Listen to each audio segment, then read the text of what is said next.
So, Kate, can you just confirm you're seeing just slides? Cool. All right. Looks Thank you. perfect.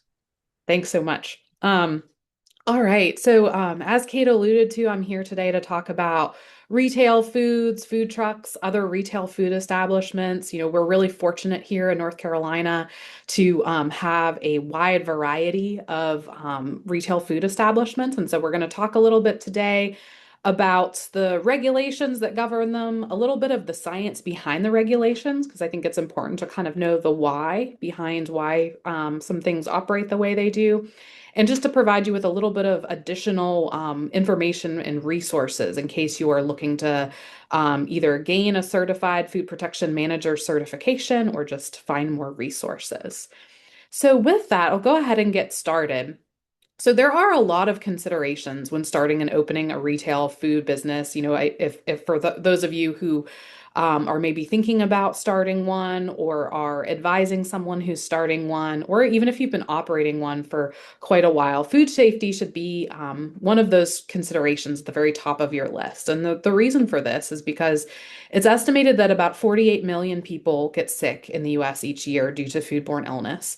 And this results in 128,000 hospitalizations and 3,000 deaths, which is a pretty serious and significant burden when we consider that someone was just eating a meal and became ill from it.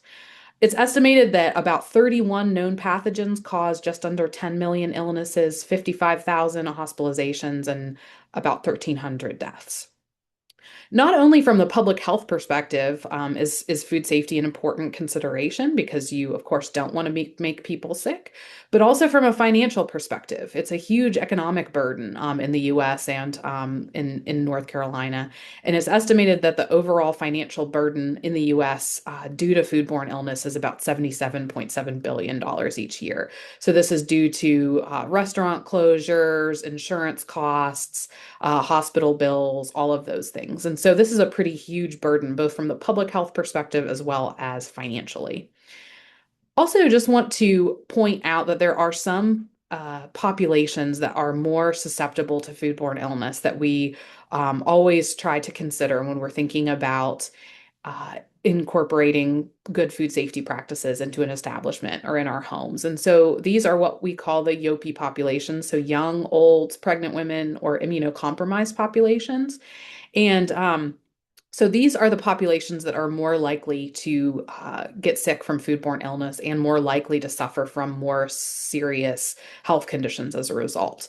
And so because we don't always know if someone is a more immunocompromised person, might be more susceptible to foodborne illness, it's really something that we recommend is just to act as if everyone in your establishment or your operation purchasing food is part of this highly susceptible population.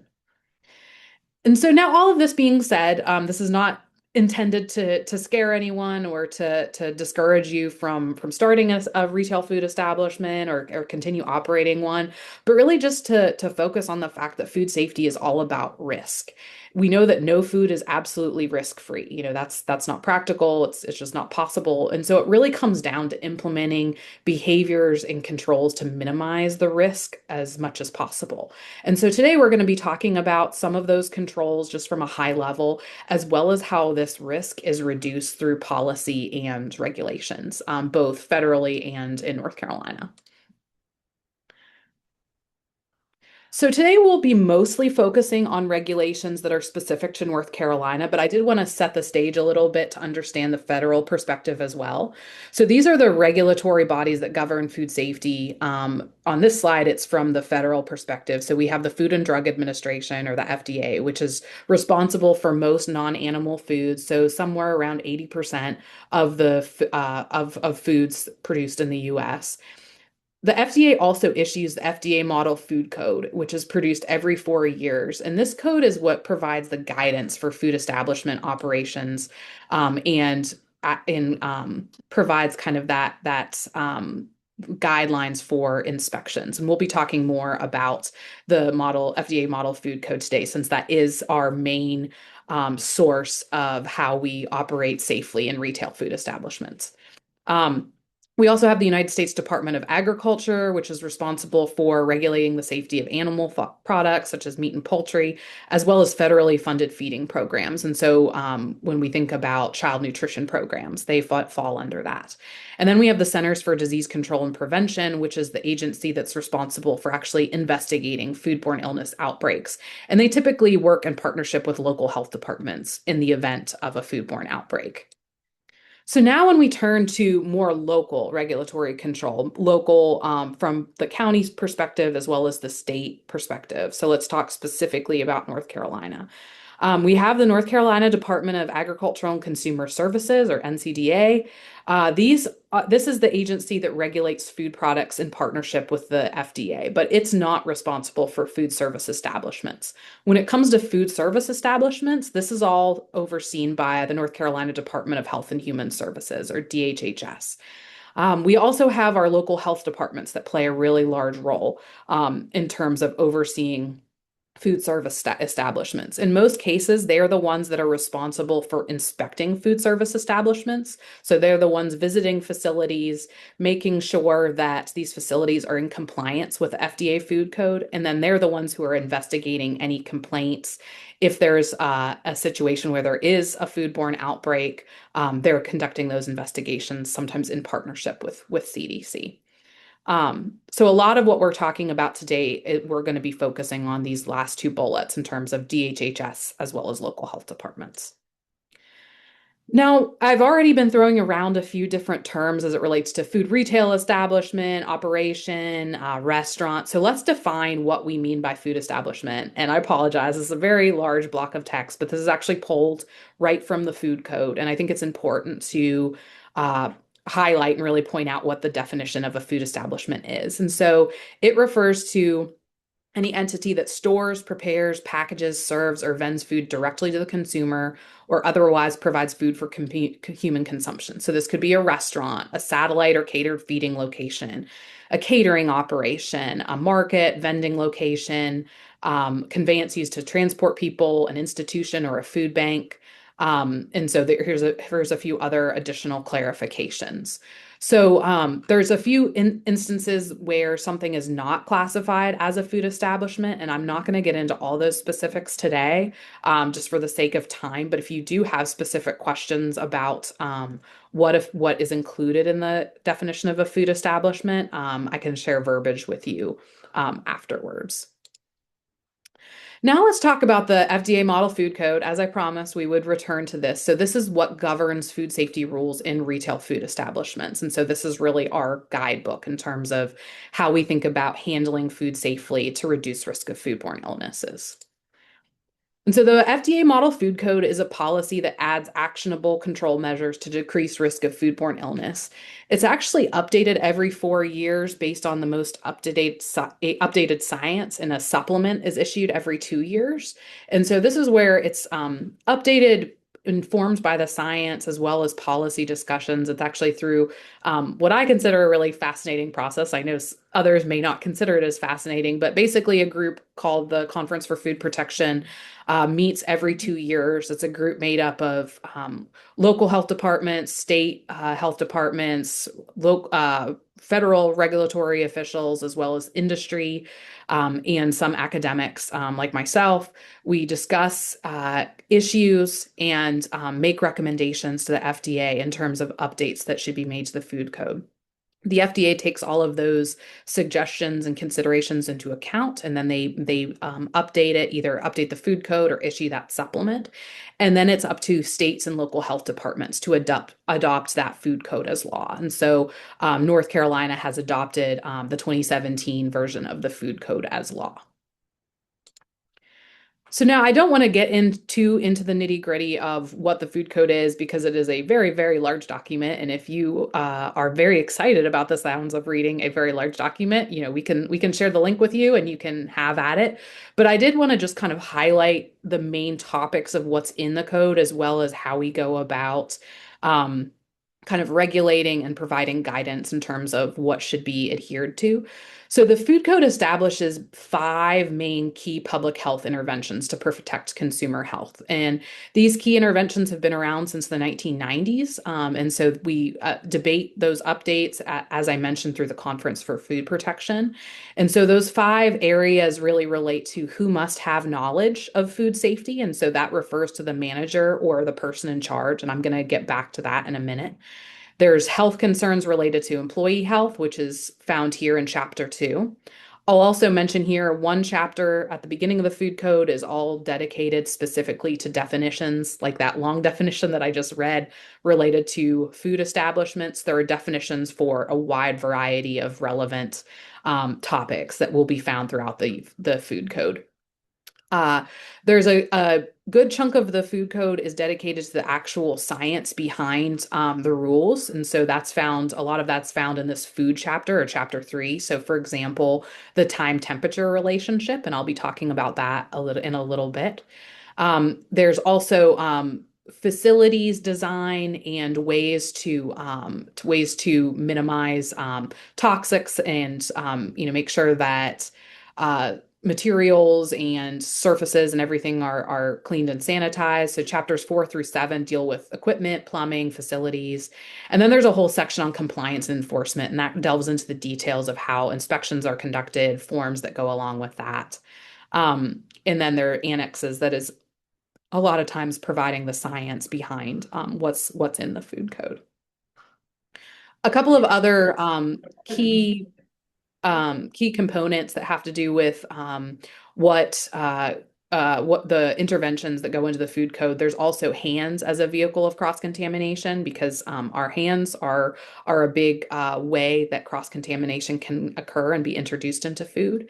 And there's also a section on consumer advisory.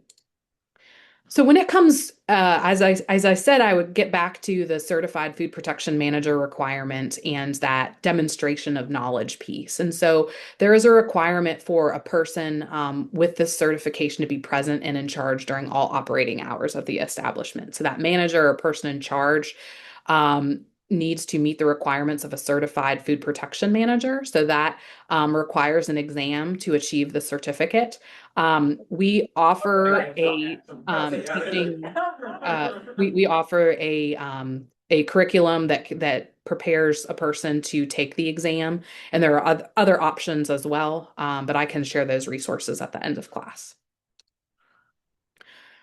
So as I alluded to, the food code really gets into ways to mitigate the risk of foodborne illness. And I did want to just talk a little bit more detail about the top 5 risk factors that contribute to foodborne illness. And so all food handlers have a responsibility to adhere to these. And from the manager perspective, it's up to the manager to really be promoting these behaviors as part of the food safety culture of a business. And we'll talk about food safety culture in a minute.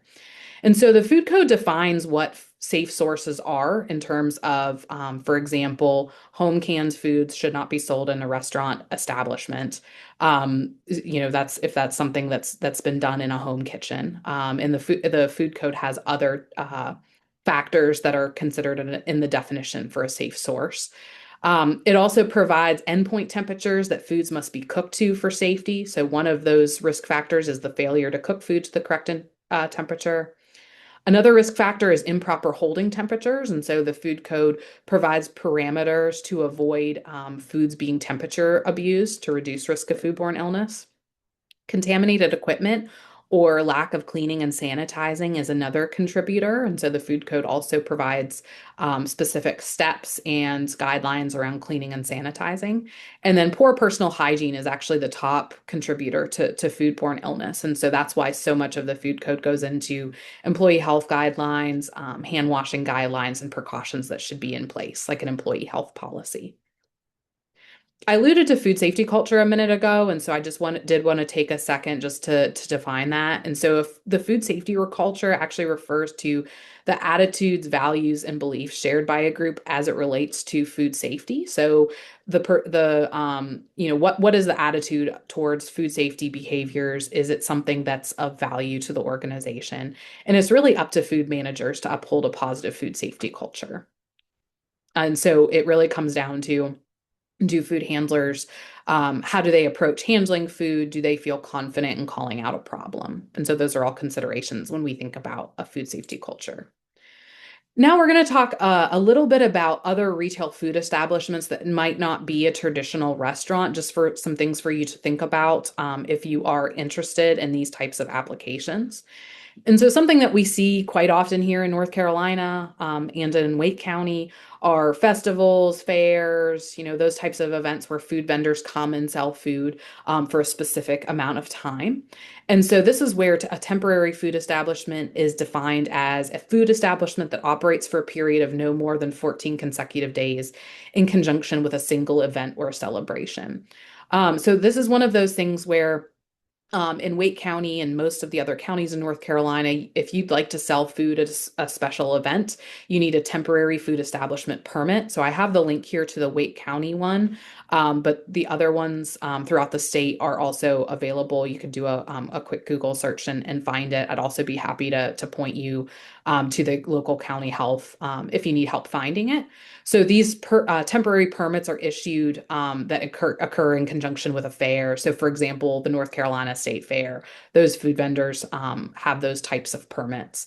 Um, and some vendors might be exempt from North Carolina regulations requiring an operational permit. So there are some nonprofit entities, as well as some other types of organizations that might be exempt. So that's something to look into. If you think you might be one of those exempt entities, the local health department will be able to help you to make that determination.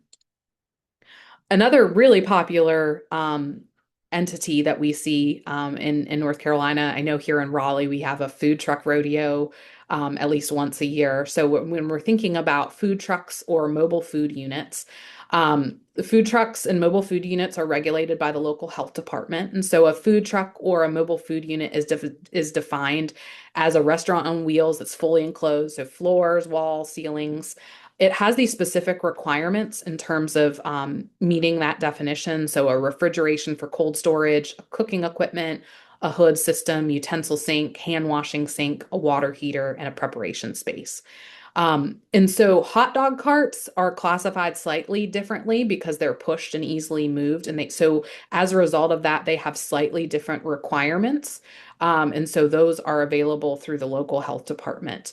But both food trucks and hot dog carts require commissaries, which is basically the base of operation where a lot of the food preparation prior to selling takes place. And then, of course, the mobile food unit goes to the site where the food is being sold. Um, in terms of crossing county lines, it's best practice. I would recommend to check with each jurisdiction, just because a lot of there are going to be similar requirements between each county, but you just want to make sure that you're following the requirements according to each local health department. There are some food items, food products, specifically drinks, that are actually going to be regulated by the North Carolina Department of Ag and Consumer Services. So, for example, if you only serve coffee, tea, or lemonade, that falls under that classification. So, if you have questions about what specific type of food your is being sold out of the food truck or the mobile food unit, feel free to reach out to us or the local health department. We'll be able to help you when it comes to obtaining those approvals.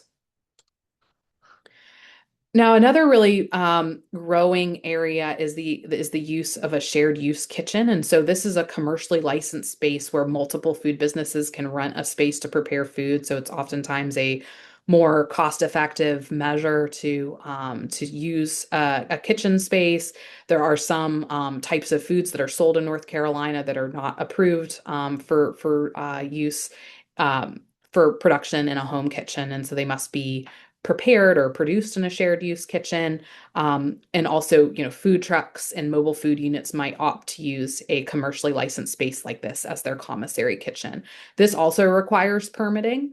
So, you know, they're the primary operator of the shared use kitchen. They have to obtain the initial permit. So they're the ones that own the equipment. They're the ones managing it. And so they have to make sure that they're overseeing standard operating procedures. So things like having a certified food protection manager, like we've talked about on site, maintenance of sewage and waste, maintenance of toilet and garbage facilities, minimizing risk of cross contamination through, making sure that items are cleaned and sanitized, pest control, all of these considerations that apply to any retail food establishment. Would also be found to be applicable for a shared use kitchen. So let us know if you have any questions about that. Now, we're going to talk briefly about a couple of scientific concepts that I thought would be helpful to take forward as we move into the next section, as we talk about variances and retail HACCP plans. And so I don't want to get too much into the science today, just given our limited time and, not all of you might be interested in the science, but I think it is helpful to define a few other terms. And so there are several different factors that influence microorganism growth and control. And so this refers to food, acidity, temperature, time, oxygen, and moisture. And so this is what we refer to as FATTOM. That's the mnemonic device that we use. And so these are the parameters that we try to control when it comes to reducing the risk of foodborne illness. And this is done by controlling these different types of measures to reduce the likelihood of bacteria growing to a level that's going to make us sick. A couple of these I'll highlight in a little bit more detail. So specifically acidity and moisture, just because we'll be talking about these in a few more slides. But first is the idea of food. So just like us, bacteria need food to grow and survive. And so this is where cleaning and sanitizing and actually removing debris from a surface or utensils is really important. Acidity is the amount of acid that's present in a food. So just like with people, if there's too much acid present in a food, bacteria is not going to be able to grow.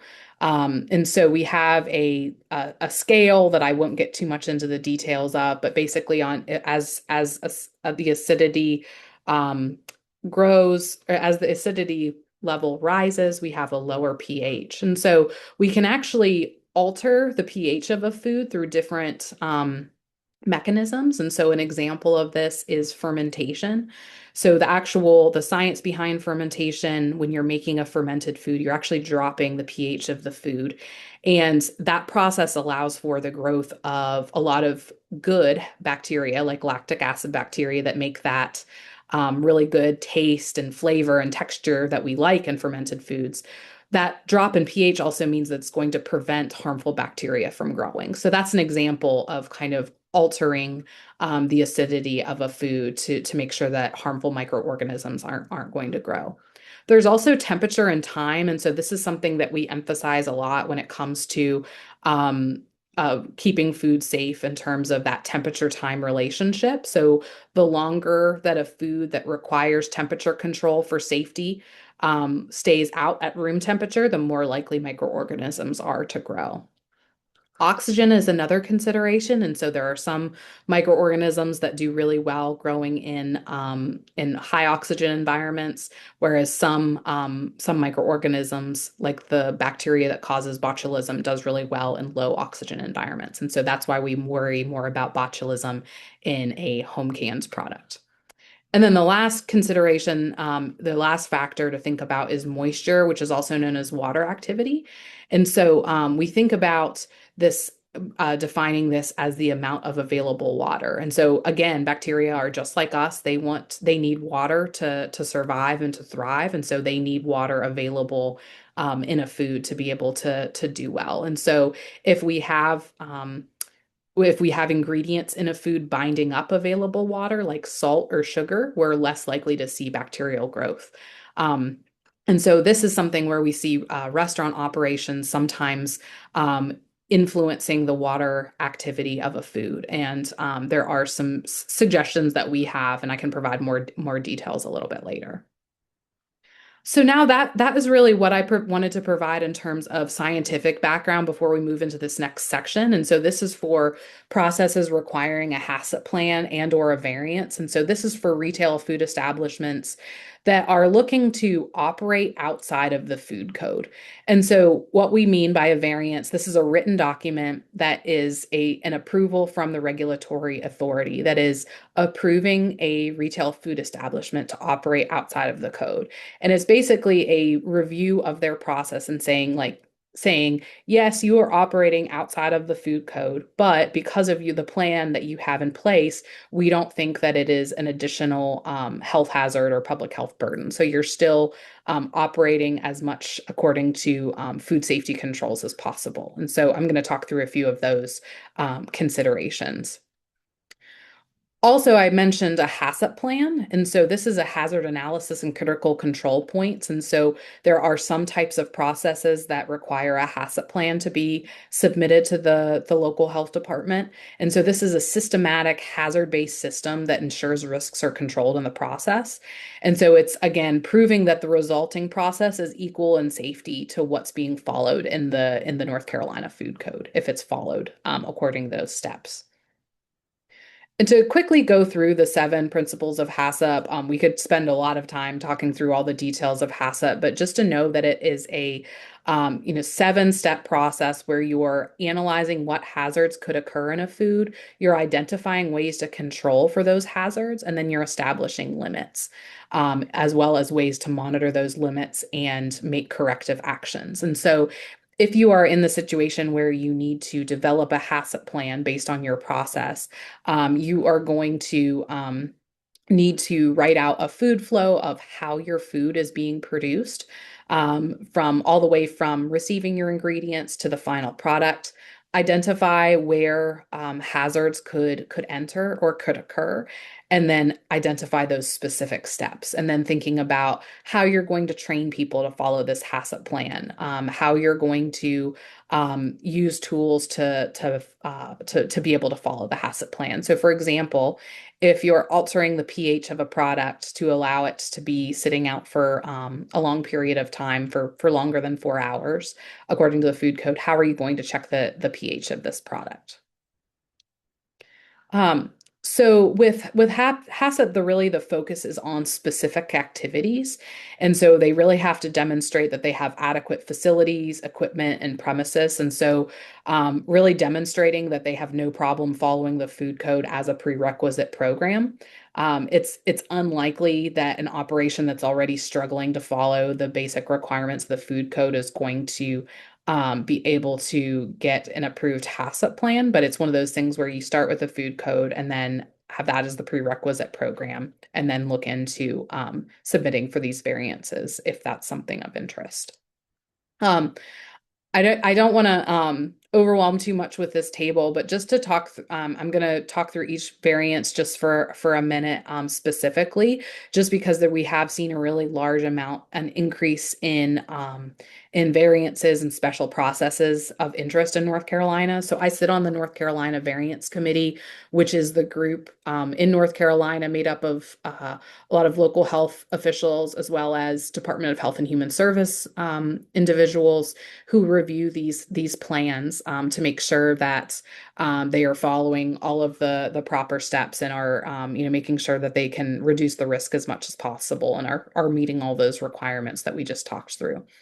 And so the reason I talked about the microorganism control with Fat Tom was that most of these processes are altering the pH and the water activity in some way to turn a food that requires temperature control for safety into a non temperature control safety required food. So basically just meaning that temperature control is no longer required for safety. And this is where that's going to be operating outside of the food code. And so we need these additional approvals. So just to kind of talk through these, this is where a variance is required. So for smoking a food for food preservation rather than a method of flavor enhancement, if you are just enhancing the flavor of a food using smoking, a variance is typically not required. A variance is required for curing food as well as using food additives or adding components such as vinegar to address pH. So this would be to make a food that's no longer a TCS food or time temperature control of safety food. We see this a lot in North Carolina in sushi rice. So for example, sushi rice is is more easily pliable and able to be rolled into the form that you want it to be if it's at room temperature. And so with that, what a lot of operations decide to do, rather than monitor the temperature of each batch of rice and having to discard rice and have a lot of temperature monitoring required, what they'll do is add vinegar to reduce the pH of the rice and to then take it out of the TCS definition according to the pH. So that's a really common application that we see. We also see variances required for packaging food using a reduced oxygen packaging method.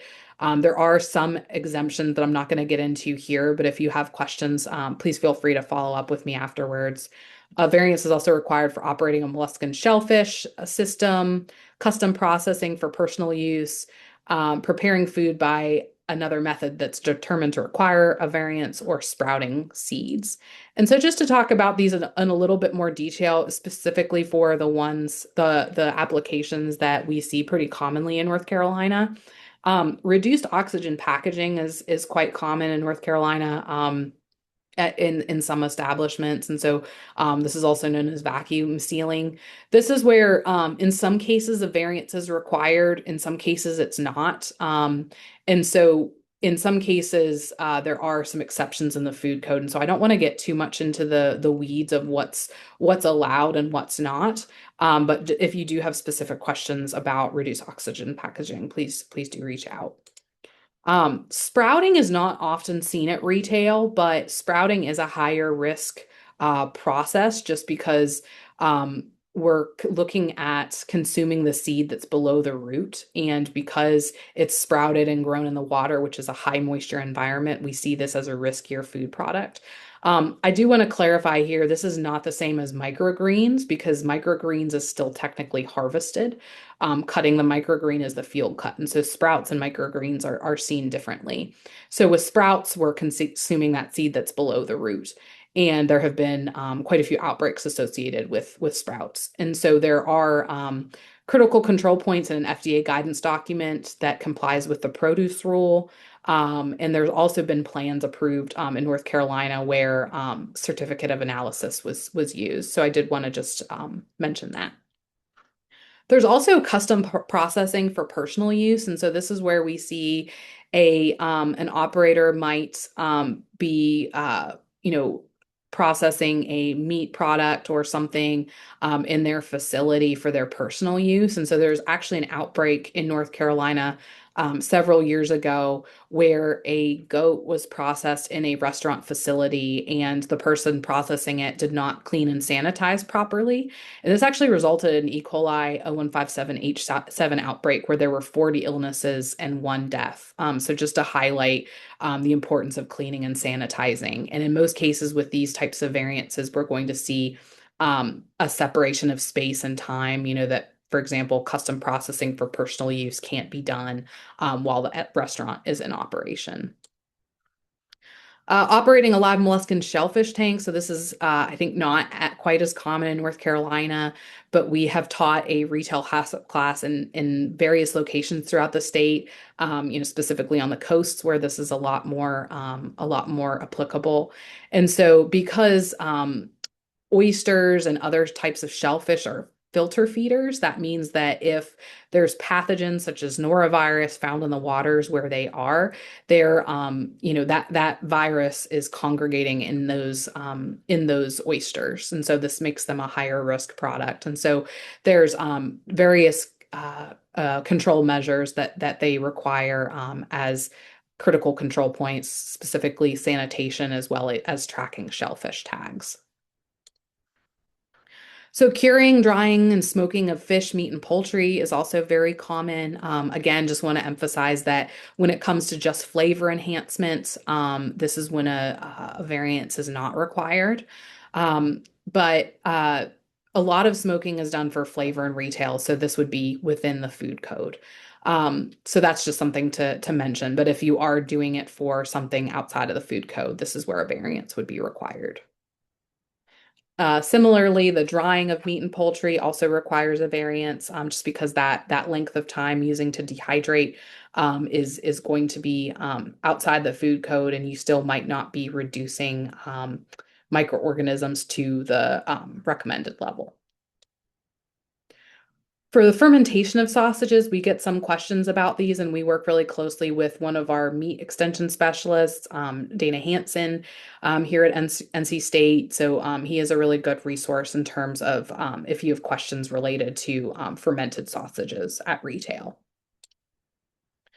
Adding components to extend the shelf life. So again, this would be if something is a component is being added, not just to enhance flavor. So if you're doing it to extend the shelf life of a food, this is where a variance would be required. Juice processing and packaging. So the FDA actually regulates juice through a little bit differently.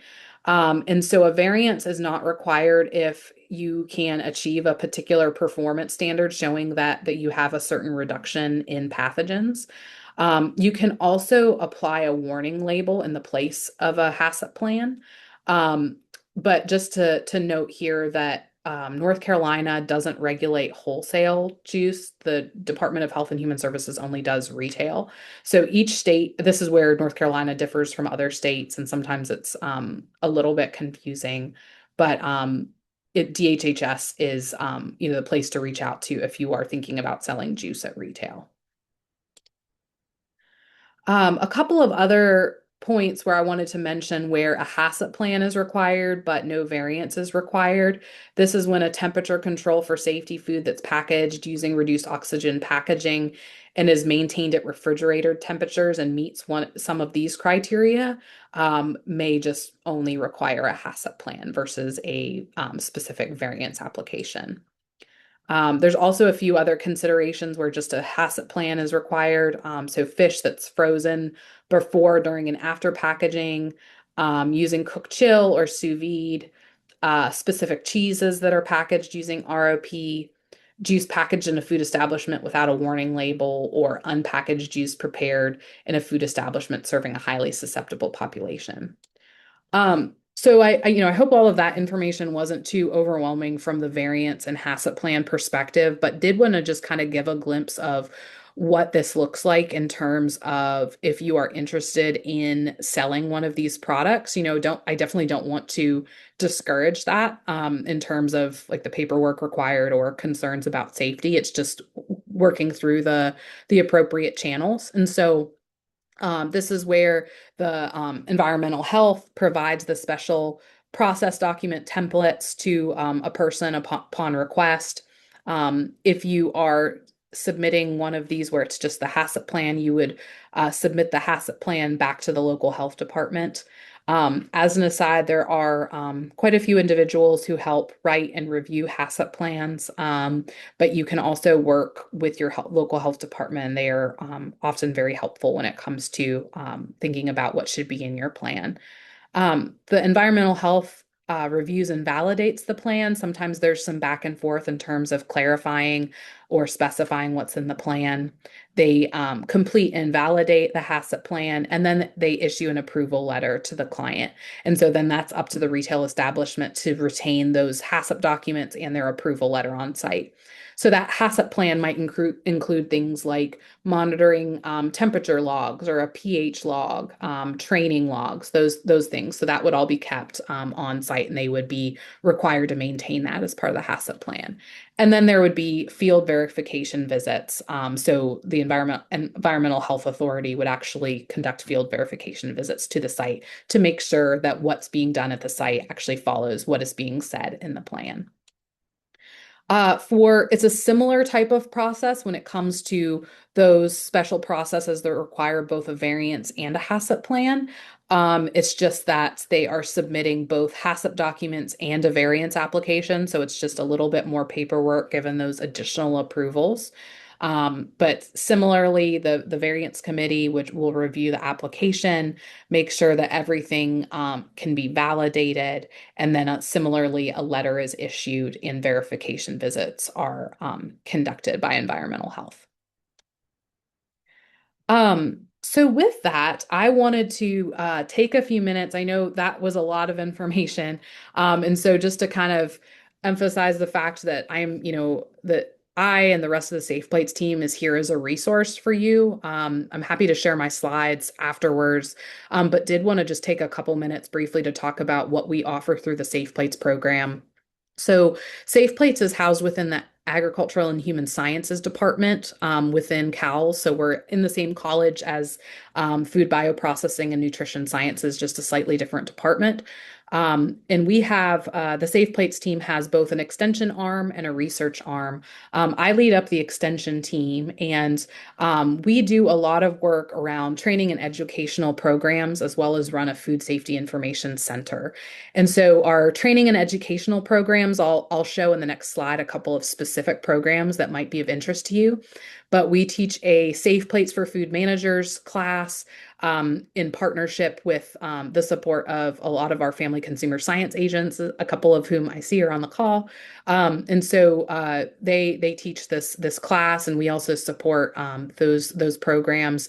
The Safe Place for Food Managers course is actually what is the course that's taken that can then, if you take the exam, the Certified Food Protection Manager requirement, it meets that exam meets that requirement. So that is a good consideration. Um, we also have a Safe Plates for Food Handlers course, which is a shorter, less intensive one that doesn't have that exam at the end, but some employers like to see that food handler credentialing. There's also a variety of other programs that we have related to community programs. So we have a community meal events program. We have a wide variety of programs to support the Department of Public Instruction. We work really closely with the schools here in North Carolina. Those are a lot of our retail facing programs. We also do a lot in the area of consumer facing programs. Just to kind of mention that a lot of home food preservation, food safety at home. And so those are always an option.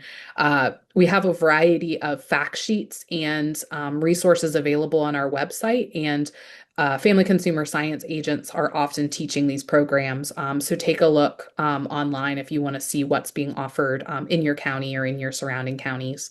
Um, our Food Safety Information Center, again, we have a lot of resources available online, which I'll provide the link at the end specific to retail resources. But we're also really active on social media.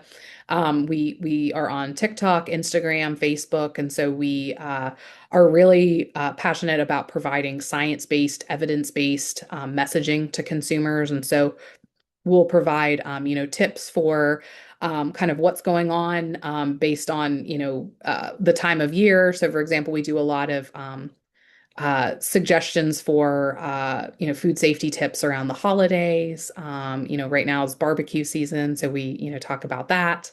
So that's a big part of what we do in Extension. I also want to highlight that we have a whole other research arm that really informs how we talk about food safety education, what drives our messaging. And so we do a lot of observational research of how people handle and prepare foods. We also conduct surveys and focus groups. And so this is really helpful for us in terms of how to develop and frame messaging.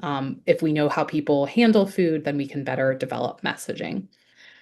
So just to highlight a couple of the retail programs that I just alluded to, this Safe Plates for Food Managers is a food protection manager certification program. There is an online option where you can take the class at your own pace, and then you can match with a proctor to take the exam. We also have this class available in person, depending on kind of county availability when it's being offered. I mentioned the Safe Plates for Food Handlers version, which is a shorter course that highlights a lot of the important food safety handling behaviors. We also offer a validation and verification of HACCP plans in retail food establishments. So some of the information that I just provided specific to variances and HACCP plans is part of this class that we deliver in partnership with the Department of Health and Human Services. We teach it here in North Carolina, but also throughout the country upon request. And so that's something that we teach in person as well as online. So if that's something that you might be interested in, we are often teaching it to local health departments, but we also offer it to industry members as well. Um, so I wanted to put up my contact information here. Here's my email if you have any questions. Here's also our retail Safe Plates page, as well as a couple of other email contacts that have multiple people checking our email. So if you're interested in any of the Safe Plates courses, please reach out to NC Safe Plates at NCSU. We also have an email specific to the recent retail HACCP class if you do have any questions. With that, I just want to thank you all for your attention and participation. And I just want to open it up if there are any questions. Thank you so much, Ellen. We did have one question that came through a little bit earlier in the presentation. So can you give a little bit of insight on how regulations will differ from county to county in North Carolina? Yeah, so it's hard to provide specifics not knowing the counties. I think keeping in mind that there are, we're all trying to achieve the same goal of safe food, and we're all the counties are following the same version of the food code. So in terms of requirements as it relates to practices, I think they're going to be pretty similar. It might just be differences that you see in a matter of the paperwork required, maybe the time that might be required to submit a permit ahead of time. There might be, if you're crossing state lines in the event of a mobile food unit, that might be something that there are different requirements for that paperwork. So unfortunately, I don't have a lot of specifics, but I would just recommend, seeking out that local health department specifically. Awesome, great. You're welcome, Jennifer. Yeah, I think that's honestly the best answer is especially if you're going over those county lines, just reach out to the county, see what their requirements are, anything unique for you to retail at that location. Any other questions for Ellen? Well, we'll keep the chat open for just another minute. Oh, Yeah, so I just see Sandra's question. So that's a really good question, Sandra. It's not that they're not allowed to actually cook food on the truck, and I would connect with local health department to see what the actual requirements are for the commissary kitchens. I know when I was looking at Wake County, there are certain expectations for some of the preparation being done at the commissary. I can share the link that I was looking at when I share my slides with Kate, just to kind of serve as a starting point, just as it relates to having an understanding of commissaries, if that's helpful. Ellen, I have a quick question. Can you define sous vide for us? Yeah, so sous vide is when it's a form of reduced oxygen packaging, and so you might see, there's sous vide appliances available for home use, and then they're often used in retail. So you're actually, um, you know, using it's kind of this controlled. It's a very controlled temperature environment, so that's why it's kind of desirable in retail establishments to be able to cook large batches of food at a time. And so you're actually, I wish I had a picture on one of my slides, but for example, you might stick a chicken breast in a vacuum sealed package. You have it submerged in like a water bath, and there's some barrier on top where you're able to cook the food to cook the chicken for a longer period of time and get to achieve the texture that you want. And then in some retail establishments, we might see them, cooking a food and then ahead of time, and then taking it out and kind of charring the outside of it. So that's a common thing in amongst when you think about like large meal events, serving like a huge, banquet style type event. Great, thank you.